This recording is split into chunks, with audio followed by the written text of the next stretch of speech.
Das ist Tom. Tom hat einen Freund und er heißt Benjamin. Und er ist heute nicht in der Schule. Tom fragt sich, warum Benjamin nicht in der Schule ist.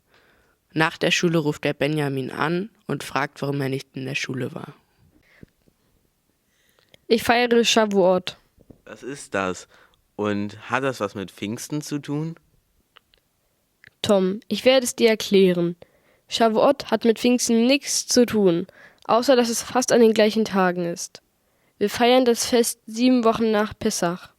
Shavuot erinnert Juden an den Empfang der 10 Gebote und an den Bund mit Gott am Berg Sinai.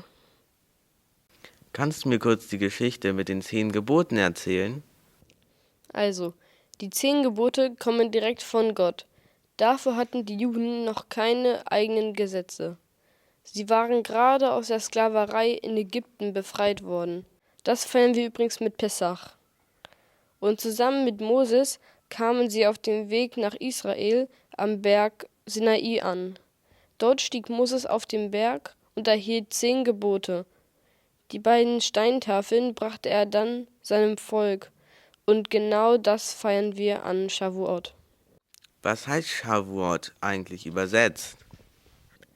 Seinen Namen verdankt das Fest seinen Termin auf dem Kalender 7 Wochen nach Pessach. Das hebräische Wort Shavuot heißt Woche. Was macht man an Shavuot? Wie viele andere jüdische Feste ist auch Shavuot ein Fest zum Freuen. Oft trägt man weiße Kleidung und schmückt die Wohnung, die Synagoge und auch sich selbst mit Blumen.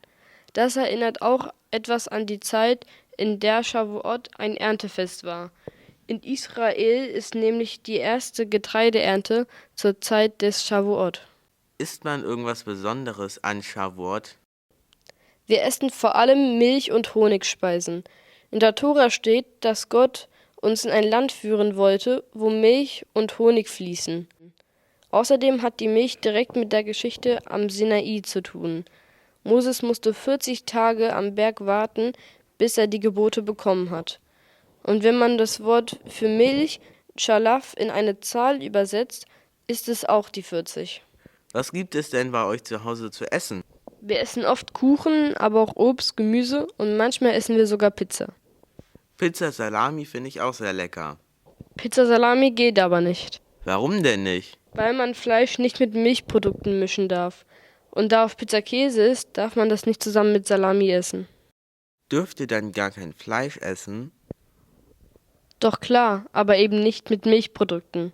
Aha, ich verstehe jetzt, dass Shavuot ein Fest der Freude ist und dass die Juden am Tag die 10 Gebote bekommen haben. Ich wusste auch noch nicht, dass ihr am Shavuot so viel mit Milch und Honig esst.